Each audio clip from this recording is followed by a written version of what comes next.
in the wake of the hysteria created by the coronavirus, I have been holding my breath and keeping my calm the whole time. A lot of people have been saying, "Oh, Joe, you better do something on coronavirus," and I've just been laughing because I remember that several years ago within my city and even beyond my city in the city of in the state of Maryland, U.S., I remember that I went around and I was telling people that there will be a scenario where people are going to be on lockdown like this and not allowed to step out of their homes, and there will even be deaths on the street. And I even told some of my African brothers and sisters that most of them may have a problem even getting on the plane to come home if they wanted to. And everybody said, "Oh, Joseph, you are such a conspiracy theorist." People called me nuts and called me crazy and all kinds of stuff. 10 years down the line, people are calling me from all over. "Joe, that thing you said, it's happening. Oh my gosh, you saw it, you saw it." I wasn't even prophesying. I was just telling them based on research that I had carried out. A lot of us in this world don't react unless something goes fundamentally wrong. Just like when the thing hits you like a buck in the head, that's when many of us wake up. Coronavirus, look at the hysteria.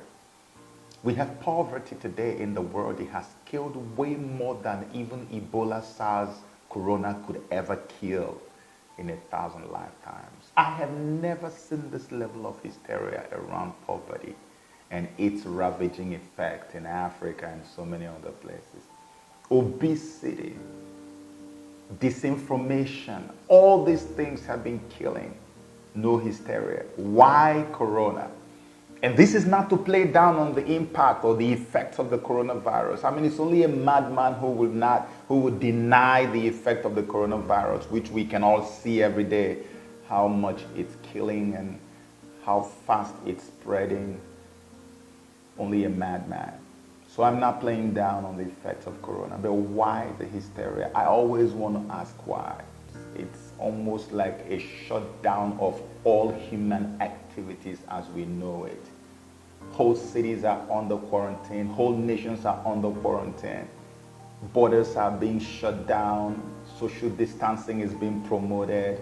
People are being told they're going to go on the mandatory vaccination, like one of these countries in Europe has just said. Mandatory vaccination. Why must I be mandatorily vaccinated? Why? What is in the vaccine? Don't I have the rights anymore to say, no, I don't want it? You see, when things like this happen, you lose your rights. Because the system of the Antichrist, which is what you call the New World Order, means that you have to relinquish all of your rights. And that's exactly what is playing out right now. You don't have rights anymore. Because in the Illuminati, they have something they call the problem reaction solution. I've talked about it in so many of my videos if you followed me long enough. Illuminati will go and use a proxy to create a problem, manufacture a problem actually. Man-made problem. They use a proxy, or they will do it from behind the scene, and then they will sit back and allow the people react to it hysterically. People are losing their mind, losing their cool. Oh my gosh, we're about to die. That's reaction. And then they already had a solution in place, a solution for that problem which they created. But they know that if they introduce that solution to you under normal circumstances, you will stone them to death. So what they would do is that they just let you react to the problem they've created and make you cry out for the solution, which is also going to be a solution that will ensure your rights are taken away. And so when you react that way, they will now bring that solution by force to you. You are begging for that solution now, something that ordinarily you would never have loved for them to give to you.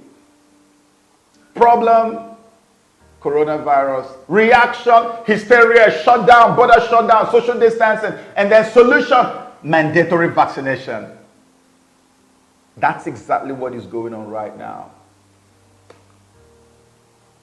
When things like this happen, for those of us who still think like humans, the first thing that comes to mind is Revelation chapter 13. The New World Order, the Antichrist system. The Antichrist is going to rule the world. with one word religion and one word government.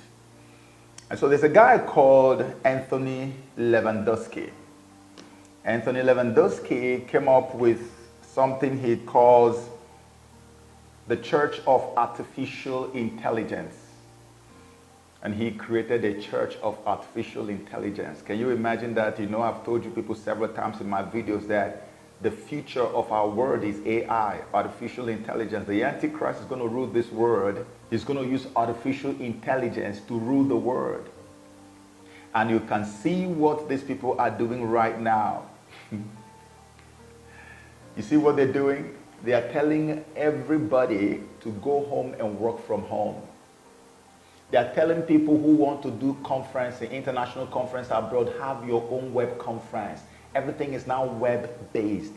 Everything is web-based. Everything is now done through the internet, which is what? AI. So now they have finally brought you to a point where you are meant to disconnect from other human beings. Have very little to no interaction with your fellow human beings, which is what they promote as social distancing. And then they make you become addicted to your new God, which is artificial intelligence, especially now that 5G is about to be launched. So all the things you couldn't do before, you can easily do now. You can attend meetings abroad from your home. AI becomes your God. Data becomes the breath of your life. You have just changed overnight without knowing it. And it's not going to change anytime soon. So you can see how many companies have told their workers to work from home now. You see how they have herded everybody like a sheep going to the slaughter. People, years ago when we used to scream about this, and people would tell us, it is not possible, Joe. How can you just control an entire population like that? How can you get everybody on lockdown and get them to do this and do that? Oh, well, we have mandatory vaccination going on in Europe. One guy said I had to run away from UK because I know mandatory vaccination is coming to UK soon. And I told my people that would come 10 years ago. You say, no, it was not possible. It's happening before our eyes. And when they have made you to become so used to AI, artificial intelligence, and then, my God, you want to go to worship God, you worship through the internet. You want to go for shopping, you shop through the internet. You want to watch a movie? That's why Netflix is so big now. Going to the cinema, you can't compare anything. Netflix is the big, everything is online now. So they want to now consolidate it and make it a way of life for you. Now, what is the end result of that? When they have done this, you know, you can now shop online, do everything online with little to no interaction with anybody out there. The time is going to come when they will let you know. You see, all this you're shopping online, because now pretty much everything you do is online and you have to use your card. They said that card has issues. We need to change the card. And from changing the card now, we need to get something more efficient, because now you know you don't have any other option, because the only option you have is online. If they tell you that you have to get a microchip, which is actually the mark of the beast, that you have to get a microchip to be able to shop online or do other things, you will not hesitate to take it, because you don't even have any option of going to do anything outside, because they would have already conditioned all of humanity to do everything online. Data is your breath now. That's what the Bible says. Without the man, you can't buy or sell anything, because your buying and selling now happens from the comfort of your home in front of your computer. Let's read what Lewandowski talked about the God. He said there's an AI God in his AI church. Artificial Intelligence Church has a God which is also AI. And this is how he described this God. He calls that God whatever. Here he says, with the internet as its nervous system, the world's connected cell phones and sensors as its sense organs, and data centers as its brain. Data centers as its brain. The whatever, which is the God, will hear everything, see everything, and be everywhere at all times.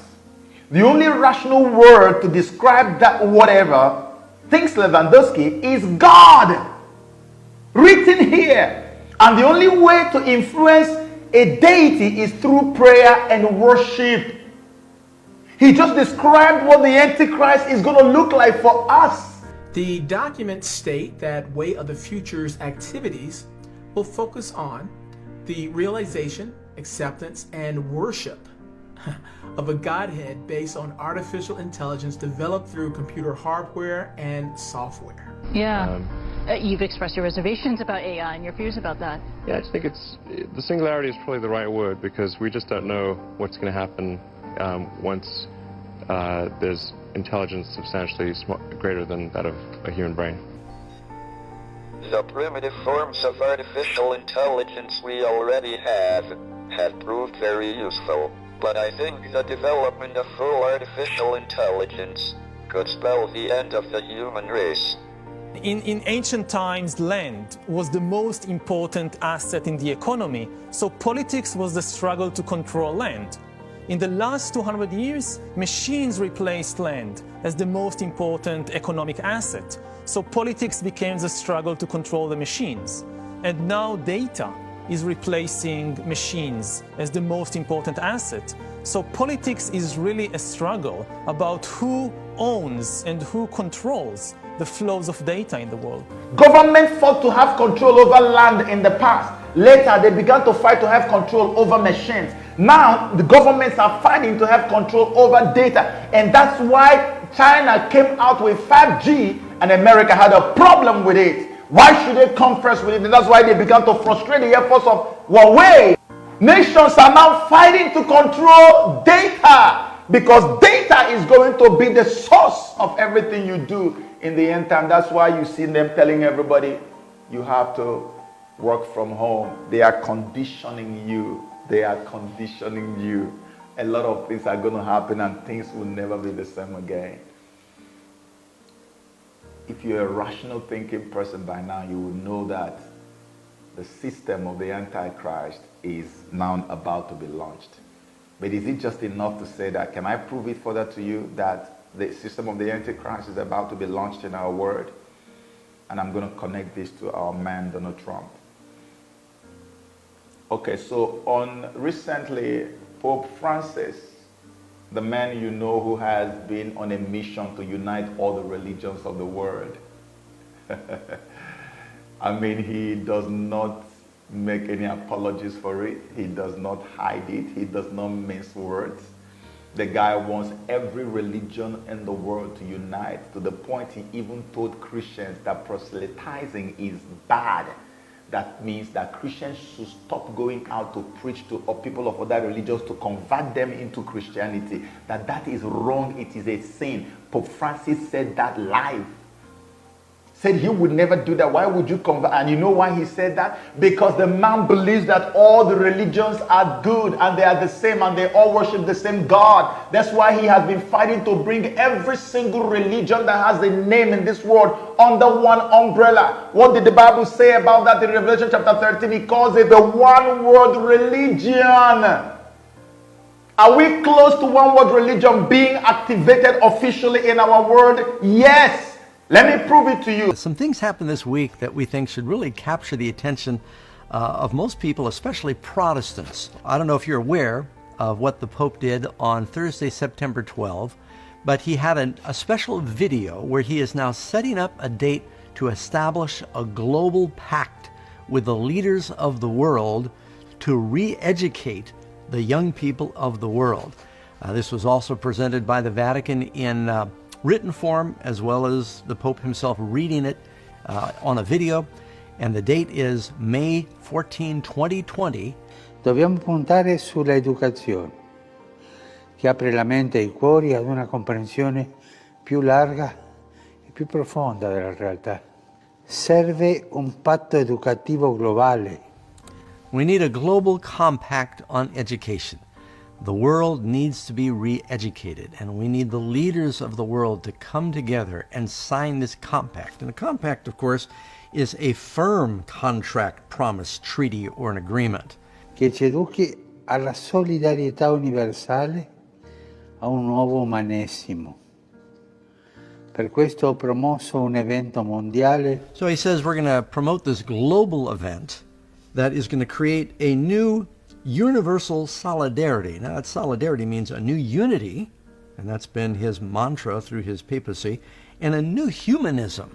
He talks about, you wonder, what does a new humanism mean? Usually, churches are reluctant to talk about humanistic point of view because Christians do not have the humanistic point of view. We've got the Christian worldview. What is humanism all about? It is a deviation from divinity. That's what they want to do, to re-educate the children of the world, just like Planned Parenthood has been re-educating our children on comprehensive sexuality education, telling babies as young as 4, 5, 6, 7 that masturbation is good, that it's okay to fall in love with somebody of the same gender. Somebody who is a woman can actually become a male, and a male can actually become a woman. That is normal. These are the new normals. Un proverbio africano recita che per educare un bambino serve un intero villaggio, ma dobbiamo costruirlo, questo villaggio. And then he quotes from a familiar proverb that it takes a village to raise a child. That was used by Hillary Clinton both prior and during her campaign. And it sounds beautiful because the word village is not like city, it's not like nation or country or some political power. It's kind of homey. So he's saying that we need to, the world, we need to look upon the world as a village. We need to come together as the village leaders and train the children of the village. And of course, he's talking about programming the children of the world is what this is dealing with. E dobbiamo modificare il terreno delle discriminazioni, come ho sostenuto nel documento che ho recentemente sottoscritto col grande imam di Al-Azhar ad Abu Dhabi. All right, now, I don't know if you caught this, but this is the only individual that he cites in the whole video. Surprisingly, it's the Grand Imam of Abu Dhabi, Al-Azhar. The Grand Imam Al-Azhar of Abu Dhabi that he went and visited, and they signed the global pact of friendship across religions. It was after he signed that pact with that Grand Imam in Abu Dhabi that they named a huge mosque after Mary, the mother of Christ. He referenced him in this video announcement. And what is this pact for the re-education of the world's children? You remember, coronavirus is killing off the adults, the old people, the 60-somethings, or maybe 70-somethings, 80-something. These are the people they are killing. This whole end-time event we are witnessing is going to be about the younger generation because they believe the older ones are about to die off anyway. They want to re-educate you and I. They want us to begin to accept some of the belief systems that we never thought in our widest imagination that we would accept under normal circumstances. They want us to begin to accept things that were condemned by the Bible as evil and as bizarre. Pope Francis continues to shake things up in the Catholic Church. Yesterday, apparently, he was talking to a gay man in Chile and told him that you are gay, doesn't matter, God made you like this and loves you like this. So will Catholics follow his who am I to judge stand? That's the re-education program that is about to happen. That's what the man is going to do. And he is also focusing that on the so-called environmental thing they were talking about. They want to re-educate the people about religion, that all religions are good. That's the re-education. Who is going to be there in attendance? The leaders of all religious groups on earth. High-profile individuals in sports, in entertainment, in politics, in every aspect of life have been invited to attend this massive global one-of-a-kind event in Rome, invited by the Pope. This is happening May 14, 2020. And guess what comes immediately after it? Immediately after it, this other particular event is going to happen. Let me read you something here. It says, on Wednesday, September 26, 2018, at the Peace Palace in The Hague, the Carnegie Foundation and the Elijah Interfaith Institute announced that a declaration of friendship across religions intending to foster peace is in the making. Okay, here's what comes after that. It says, prominent religious leaders of the various faiths in the world will be invited to sign the declaration at a historic summit at the Peace Palace in June 2020. This thing they want to sign is to activate the one world religion for the first time in history, since we've been reading it in the Bible. And look at what Prophet Sundar, this Indian prophet, look at what he said about Pope Francis regarding the one world religion. Now I tell you some current news that is going to happen. 3 years ago, the Lord showed me, which I have now made public, that the present Pope is the false prophet. You heard that? Now, and subsequently over the years, the signs of him being the false prophet mentioned in Revelation 13 are coming to pass one by one. This year, he has made an announcement. The announcement is the formation of one world religion. And an invitation has been issued to all top religious leaders on the world to gather together September 2020 in the city of Hague in Holland at a place called the Peace Palace to sign the covenant of one world religion. Now, I don't know why Prophet Sundar says September for the signing, but what I'm seeing in the document in front of me here is June 2020. And June actually makes a lot of sense because June comes immediately after the so-called pact for the re-education of the world's children, which Pope Francis is going to have in May. So the very next month, it makes sense that they're going to go over there to go and sign this thing, which is called Friendship Across Religions, which is actually activating the one world religion. Except if the date has been moved forward to September, I don't know. Maybe that's why Professor Sundar called it September. But whichever one it is, whether it is June or September, the one world religion is activated in this very year. And now, let us connect some dots. Pope Francis is coming to have a program to sign a pact for the re-education of the world's children to accept the system of the Antichrist, which is the New World Order, basically. After that, the one world religion will be signed into effect, and that will become the first time that the regime of the Antichrist is taking official effect in our world. And we know that there is only one regime on earth, prominent one today that we know, that is at parallel with the New World Order. And that regime is that of Donald Trump, which explains why Pope Francis is very angry with Trump, never speaks well of him. He always criticizes Donald Trump. Never. They're not friends. Because the man is at parallel. Whatever he's doing is at parallel with the dictates of the New World Order. And now, if the New World Order is actually beginning officially in June or September, according to Professor Sundar, how do you expect them to have Donald Trump come back to power again if Donald Trump is the only formidable force that is antagonistic to their New World Order system? You see why I said in my previous video that the fight to get rid of Trump is completely valid and it is on a top gear right now as we speak. Even this whole corona is also part of what they want to use to humble and humiliate Donald Trump out of power. Let me explain that to you. Let me explain it to you. First of all, they started with the Mueller investigations, Russia collusion. It turned out the collusion was a delusion. They came up with Stormy Daniels. They came up with impeachment. There's nothing they have not done. None of it has worked. This man remains in power. These people are so afraid and so angry, especially the colonial powers of Europe, that Donald Trump is treading on grounds that no other American president had ever dared to tread on, and which is actually doing things that will make them to lose all their colonial countries that they colonized in Africa, which they have continued to rule over till this day by proxies.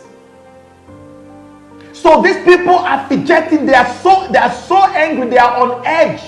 These people want to do everything to bring Trump down. That's why if you look at all the narrative going on in the mainstream media as usual, you see that they've already started blaming Trump for the coronavirus, despite all the quick action he had taken. If you look at the American economy right now, you find that the American economy is headed towards a recession, more like, okay, God forbid, but that's where it's headed now. Because they know that Trump had always been touting the strong economy that America has. Every time he makes a speech, that's the first thing he talks about. So now they want to humble him, and they also want to disgrace him. I saw the president of France, Macron, the other day on the screen, making some very sweeping changes, destroying every aspect of life in France. You are blocking border, you are blocking, like virtually nothing. It's like everybody should just stay indoors like a prisoner because of coronavirus. Because of coronavirus. And all these things they do is to make sure that Trump does the same thing. Before you know it, they will also come out and say, oh, martial law, like just the way Spain or whatever declared mandatory vaccination. They also expect Trump to do this. So everything they want him to do, they are doing it. And they make the whole world see it, so that if they do it and Trump doesn't do it, the moment they report extra deaths in America, they say, it's because he's not doing what Europeans are doing. And they're going to show the whole world that, oh, we did this and it worked. So they expect him to do the same thing. But I'm saying to Donald Trump, listen, do what works for Americans. Don't listen to them. Don't watch what they are doing. This virus is dangerous. It's a killer virus. But do what only works for Americans. You don't have to declare martial law. You don't have to begin to stop vehicles, people from traveling from one state to another. Don't block interstate travels. Take your time and put measures in place to curtail and contain the virus. This is aimed at him. And so when the economy goes into recession, the next thing you're going to hear is, you see, we said it, America, you see, this man is incompetent. From day one, he never wanted to do anything. In fact, he even denied it. He denied that the virus was real. And now look where we are. People are dying. Economy has crashed. Everything is down. How can you have this man as president? And then that's when you see the head of Hillary will now begin to rear up. Have you noticed that the two Democratic presidential hopefuls, Biden and Sanders, I said it in my previous video, two of them have indicated they are going to have females as their vice presidents. Did you see the recent publication now on Breitbart News? Whoopi Goldberg has now advised Biden, Whoopi Goldberg, right, from the View, has advised Biden to pick Hillary Clinton as her vice president. In that Simpsons video that I showed in my previous video, there's a Simpsons video. You know The Simpsons, okay? The sitcom. They always make predictions. I detailed this in my previous video. They predicted the 9/11. They predicted that Disney was going to buy Fox. They predicted Donald Trump presidency. And in that prediction, they had a woman called Lisa who took over from Donald Trump around about 2020, from the way they put it. Now, this woman is busy calling her cabinet and saying, let's know where we are now in the economy. And they say, oh, we are broke because of what Trump did.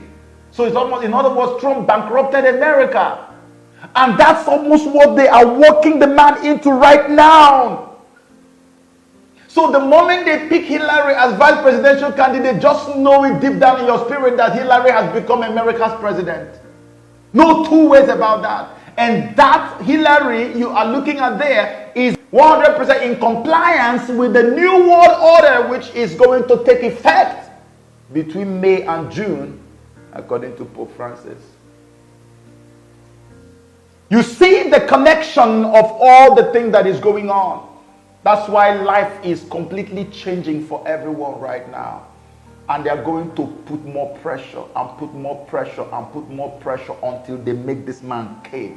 But then for us who are Christians, this is the best time for us to begin to pray. It is time for us to pray for Donald Trump. If we don't pray for Donald Trump, mark my words, this terrorism that has been declared on Christians in Nigeria, it will take another turn for the worse.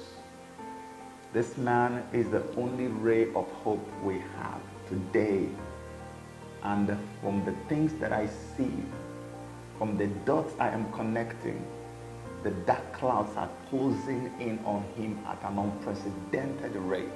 And I feel like if we can rise up to pray, God will come and save him and keep him for us for at least another 4 years, so that we can consolidate, so that he can also consolidate on the little gains that we have made, to the point that in Nigeria today, people are afraid of Donald Trump, that they even know that there's somebody who is speaking for Christians in Nigeria, to the extent that today we now know that the Trump administration has put a bounty on the Boko Haram leader and has decided that they are going to get him whatever it takes, just like they got the Soleimani of Iran. Imagine that just shortly before they were supposed to come in, because they've already created a global alliance against religious persecution and mentioned Nigeria in one of the places where they need to intervene. And right before they came, look at coronavirus everywhere. These people are fighting, and this whole thing is all for the soul of Africa. I wish that Africans will understand this. That's why we created a campaign group for Donald Trump. It's called Africans for Trump 2020. I was shocked that I mentioned it briefly in my previous video, and before you know it, so many people have registered. I'm asking you, if you have not registered, please try and register. We're still going to make another video, a proper video to announce it. We are going to be in every capital in Africa. We want to pray, not only pray, then call our peoples abroad. If you are in Africa, those of us in America, we will call around. We will visit people and talk to them about the importance of casting our vote for this man and supporting him. It is very crucial, my people. I used to be so confident that nothing will happen to him. Now I have little fears and I have reasons to be afraid. And I think it is time for us to pray like we've never done before for Donald Trump, because the evil clouds are closing in. Our world has changed. It has changed forever. And I know I can only pray and hope that this thing is going to lead to a massive revival, so that those people who thought that God didn't mean anything, people who didn't think that God is all, now their eyes are opening. They are waking up to the realities that the devil has been deceiving them. And now when you see what is happening around the world, nobody will tell you to run to God, because the time is here. You read it in the book of Revelation. You were told it's going to happen many, many years to come. It's here right now, and we are living it now. It's time to make a move. Pray with me that God will preserve this man and that he will keep the rest of us. Amen. Thank you.